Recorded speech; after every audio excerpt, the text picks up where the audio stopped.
Assalamualaikum warahmatullahi wabarakatuh. Perkenalkan, nama saya Nurun Mustailah dengan NIM 20041010002. Saya di sini akan mempresentasikan tugas mata kuliah mikrobiologi dan parasitologi dengan dosen pengampu Ibu DRA Arum Suproberini MSI dengan judul nematoda. Berikut adalah paparan materinya. Nematoda merupakan salah satu jenis cacing parasit yang paling sering ditemukan pada tubuh manusia. Nematoda yang hidup dalam usus manusia disebut dengan nematoda usus. Cacing nematoda bersifat kosmopolit, terutama ditemukan pada daerah yang lembab, yaitu di negara yang beriklim tropis dan subtropis, di mana telur dan larva cacing lebih dapat berkembang. Di antara nematoda usus ini, yang paling sering menginfeksi manusia adalah yang ditularkan melalui tanah atau disebut soil transmitted helminths atau STH. Infeksi soil transmitted helminths atau STH adalah infeksi pada manusia yang disebabkan oleh cacing nematoda parasit yang ditularkan melalui tanah yang terkontaminasi melalui kontak langsung dengan telur parasit atau larva yang berada di tanah. Cacing yang tergolong dalam kelompok soil transmitted helminths atau STH adalah cacing yang menyebabkan siklus hidupnya memerlukan tanah yang sesuai untuk berkembang menjadi bentuk efektif. 4 jenis soil transmitted helminths atau STH yang paling sering menginfeksi adalah roundworm atau Ascarilumbricoides, whipworm, trichuris, trichuira, dan hookworm, Ancylostoma duodenale. Sedangkan Strongyloides stricoraris jarang ditemukan, terutama pada daerah beriklim dingin. Telur nematoda usus senang pada daerah yang lingkungannya kumuh, terdapat sampah organik, dan salah satu tempat merupakan lokasi tersebut adalah tempat pembuangan akhir atau TPA. Sangat banyak masyarakat yang beraktivitas dalam mengumpulkan sisa sampah yang dapat didaur ulang dan sekaligus menjadi mata pencarian penduduk setempat, utamanya anak-anak sebagai pekerja. Ciri-ciri nematoda. Nematoda merupakan hewan triploblastik dan pseudocelomatik atau tubuh berongga semu, memiliki bentuk bulat atau gilik. Besar dan panjang cacing nematoda usus beragam, ada yang panjangnya beberapa milimeter dan ada pula yang panjangnya melebihi 1 meter. Dinding badan dibagi dalam lapisan kutikulum bagian luar, hipodermis, dan sel otot somatik. Hipodermis menonjol ke dalam bentuk chorda lateral, ventral, dan dorsa. Jenis-jenis nematoda. Berikut ada beberapa jenis nematoda, yaitu Archaris lumbricoides atau cacing gelang, Trichuris trichuira atau cacing tambur, Enterobius vermicularis atau cacing kremi, Ankylostoma duodenale atau cacing tambang. Berikut ada paparan dari jenis-jenis cacing nematoda. Archaris lumbricoides atau cacing gelang. Hobson dan penyakitnya. Hobson definitifnya hanya manusia, jadi manusia pada infeksi cacing ini sebagai Hobson obligate. Cacing dewasanya berhabitat di longga usus halus. Penyakit yang disebabkan oleh cacing gelang adalah akariasis. Siklus hidup cacing gelang dimulai sejak dikeluarkannya telur oleh cacing betina di usus halus, kemudian dikeluarkan bersama tinja. Dalam lingkungan yang sesuai, telur akan dibuahi berkembang menjadi bentuk infektif dalam waktu kurang lebih 3 minggu. Bentuk infektif tersebut bila tertelan manusia menetas di usus halus, maka di dalam usus halus larva akan menetas keluar menembus dinding usus halus menuju pembuluh darah atau limfe, lalu dialirkan ke jantung, kemudian mengikuti aliran darah ke paru. Larva di paru menembus dinding pembuluh darah, lalu dinding alveolus masuk ke rongga alveolus, kemudian naik ke trakea melalui bronkiolus dan bronkus. Di trakea larva menuju faring sehingga menimbulkan rangsangan pada faring.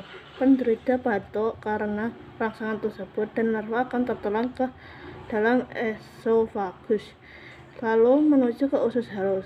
Di usus halus, larva berubah menjadi cacing dewasa. Sejak telur matang tertelan sampai cacing dewasa bertelur diperlukan waktu kurang lebih 2-3 bulan. Patogenesis dan gejala klinis. Infeksi Acarus lumbricoides atau cacing gelang akan menimbulkan penyakit akariasis. Penyakit ini menimbulkan gejala yang disebabkan oleh stadium larva dan stadium dewasa.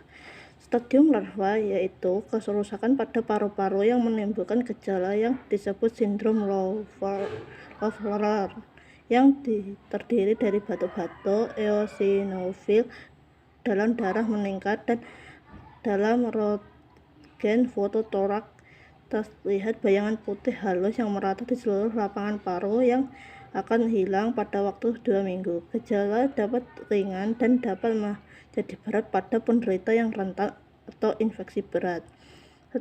Stadium dewasa biasanya terjadi gejala usus ringan.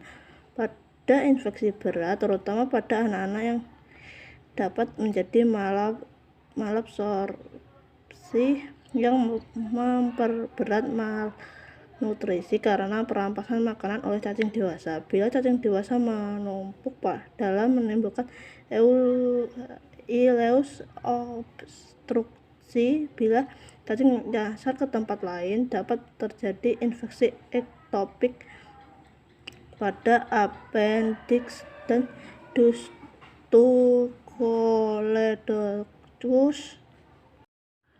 Pencegahan untuk terhindar dari penyakit yang disebabkan oleh cacing gelang adalah membiasakan gaya hidup bersih.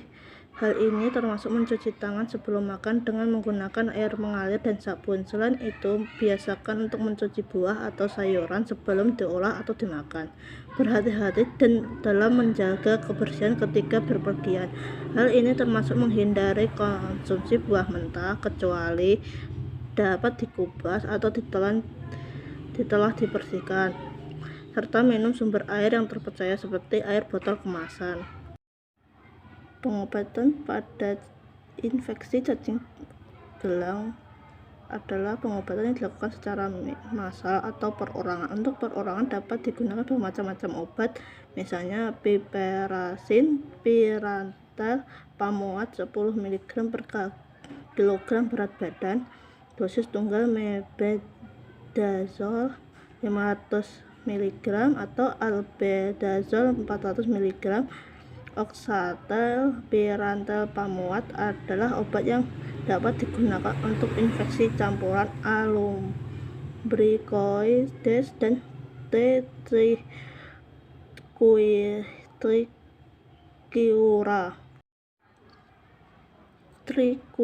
trichiura atau cacing cambuk. Hobson dan penyakitnya. Hobson diktif manusia dan penyakitnya disebabkan oleh cacing cambuk, disebut trichuriasis. Siklus hidup cacing cambuk. Telur yang dibuahi dikeluarkan dari Hobson bersama tinja. Telur tersebut menjadi matang dalam waktu 3-6 minggu dalam lingkungan yang sesuai, yaitu pada tanah yang lembab dan teduh. Telur matang ialah telur yang berisi larva dan merupakan bentuk infektif. Cara infeksi langsung: bila secara kebetulan Hobson menelan telur matang, maka telur akan menetaskan larva yang akan berpenetrasi pada mukosa usus halus selama 3-10 hari. Selanjutnya, larva akan bergerak turun dengan lambat untuk menjadi dewasa dari sekum dan kolon asedes. Perkembangan cacing tersebut dari telur sampai cacing dewasa memerlukan waktu sekitar 3 bulan. Di dalam sekum, cacing bisa hidup sampai bertahun-tahun. Cacing akan meletakkan telur pada sekum dan telur-telur ini keluar bersama tinja. Patogenesis dan gejala klinis dari cacing cambuk. Cacing trichuris pada manusia terutama hidup di sekum, akan tetapi dapat juga ditemukan di kolon asedes. Pada infeksi berat, terutama pada anak, cacing tersebar di seluruh kolon dan rektum. Kadang-kadang terlihat di mukosa rektum yang mengalami prolapsus akibat kejangnya penderita pada waktu defekasi. Cacing ini memasukkan kepalanya ke dalam mukosa usus hingga terjadi trauma yang menimbulkan iritasi dan peradangan mukosa usus. Di tempat peletakannya dapat terjadi pendarahan. Di samping itu, cacing ini juga menghisap darah Hobsonnya sehingga dapat menyebabkan anemia. Penderita, terutama anak-anak dengan infeksi trichuris yang berat dan menahun, menunjukkan gejala diare yang sering diselingi sindrom disentris, anemia, berat badan turun, dan kadang disertai prolapsus rektum. Infeksi berat trichuris trichiura sering disertai dengan infeksi cacing lainnya, yaitu protozoa.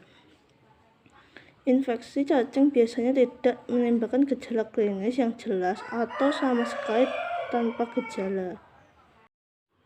Pencegahan infeksi cacing cambuk. Pencegahan dapat dilakukan dengan menerapkan perilaku hidup sehat dan perbaiki sanitasi. Pencegahan berikutnya biasanya dilakukan dengan minum air sesudah masak, cuci tangan dengan sabun sebelum makan, cuci tangan sesudah kontak dengan tanah, gunting kuku dengan teratur. Pengobatan jika terinfeksi cacing cambuk. Pengobatan dapat dilakukan secara efektif dengan mebendazole 100 mg 2 kali sehari selama 2 hari berturut-turut. Parental dan albendazole 400 mg dosis tunggal. Hati-hati dengan mebendazole karena tidak boleh diberikan kepada wanita hamil sebab bias membahayakan janin yang dikandungnya. Infeksi ringan tidak memerlukan pengobatan khusus. Enterobius vermicularis atau cacing kremi. Hobson dan nama penyakit dari cacing tersebut adalah Hobson detektifnya adalah manusia dan dapat menimbulkan penyakit enterobiasis atau oxyuriasis. Siklus hidup dari cacing kremi adalah infeksi cacing kremi yang terjadi bila menelan telur matang. Bila telur matang yang tertelan, telur akan menetas di usus halus. Selanjutnya, larva akan bermigrasi ke daerah sekitar anus. Di sini larva akan tinggal sampai menjadi dewasa. Kemudian cacing dewasa betina akan bermigrasi pada malam hari ke daerah sekitar anus untuk bertelur. Telur akan terdeposit di sekitar area ini. Hal ini akan menyebabkan rasa gatal di sekitar anus. Apabila digaruk, maka penularan dapat terjadi dari kuku jari tangan ke mulut. Infeksi dapat juga terjadi karena penghisapan debu yang mengandung telur dan retroinfeksi dari anus. Apabila sifat infeksinya adalah retroinfeksi dari anus, maka telur akan menetas di sekitar anus. Selanjutnya, larva akan bermigrasi ke koloni ascades sectum atau appendix dan berkembang sampai dewasa. Patogenesis dan gejala klinis dari infeksi cacing tambang.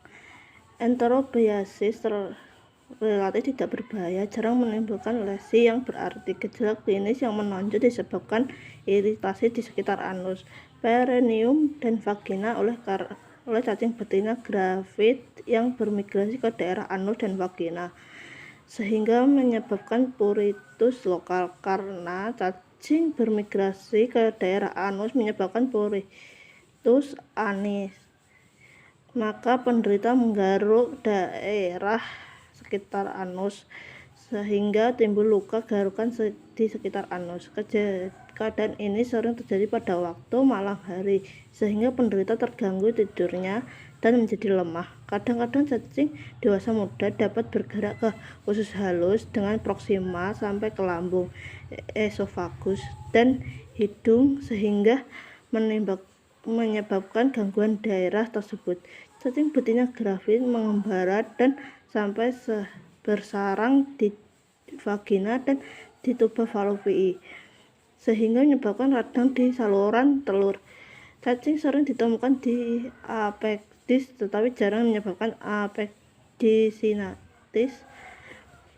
Beberapa gejala infeksi Enterobius vermicularis yaitu kurang nafsu makan, berat badan turun, aktivitas meninggi, enuresis, cepat marah, gigi menggetak, insomnia, masturbasi, tetapi kadang-kadang suka untuk membuktikan hubungan sebab dengan cacing kremi. Cara pencegahan untuk terhindar dari infeksi cacing kremi adalah daerah sekitar anus hendaklah dicuci bersih. Hindari mengharuk anus ketika gatal. Cuci pakaian atau perlengkapan lain yang mungkin terkontaminasi oleh cacing kremi dengan air. Menjaga kebersihan tangan dan kuku jari. Pengobatan untuk jika diinfeksi oleh cacing kremi dengan menggunakan obat mebendazole, albendazole, dan parenteral pamoate jika tidak mematikan telurnya, sehingga setelah 2 minggu cacing yang menetas harus diobati. Obat pilihan kedua yaitu pirerazin. Seluruh anggota keluarga dalam satu rumah harus meminum obat tersebut karena infeksi ulang biasanya menyebar dari satu orang pada yang lain. Untuk mengurangi rasa gatal, biasanya dioleskan krim atau salep anti gatal di daerah sekitar anus sebanyak 2-3 kali sehari. Meskipun telah diobati, sering terjadi infeksi ulang karena telur yang masih hidup di dalam tinja selama seminggu setelah pengobatan. Pakaian, spray, dan mainan anak sebaiknya sering dicuci untuk memusnahkan telur cacing yang tersisa. Anylostoma duodenale atau cacing tambang. Infeksi cacing tambang adalah penyakit yang disebabkan oleh masuknya cacing tambang ke dalam tubuh. Hobson definitif adalah manusia. Siklus hidup cacing tambang. Telur dibuai dalam feses manusia yang sudah terinfeksi cacing tambang. Pada saat di dalam tanah, ia berkembang menjadi larva dalam waktu 24 jam di tanah yang lembab dan suhu hangat. Menetasnya larva radiform dari telur tersebut, kemudian larva tersebut tumbuh dan dalam waktu kira-kira 1 minggu menjadi larva filariform. Larva tersebut masuk ke dalam kulit Hobson. Patogenesis dan gejala klinis dari infeksi cacing tambang. Infeksi cacing tambang pada hakikatnya adalah infeksi menahun sehingga sering tidak menunjukkan gejala akut. Kerusakan jaringan dan gejala penyakit dapat disebabkan baik oleh larva maupun oleh cacing dewasa. Larva menembus kulit membentuk muscula pula dan ekstritem. Sering disertai dengan rasa gatal yang hebat disebut ground itch. Penyakit yang ditimbulkan adalah penyakit anemia dan kurang gizi. Gejala yang ditimbulkan adalah pusing karena kekurangan darah serta pendarahan. Pencegahan agar terhindar dari infeksi cacing tambang adalah menjaga kebersihan diri, menghindari kontak langsung dengan tanah dan tempat kotor lainnya, selalu menggunakan sandal atau alas kaki ketika berpergian. Pengobatan pada penderita infeksi cacing tambang. Penderita infeksi cacing tambang pada umumnya mengalami anemia yang bisa berat.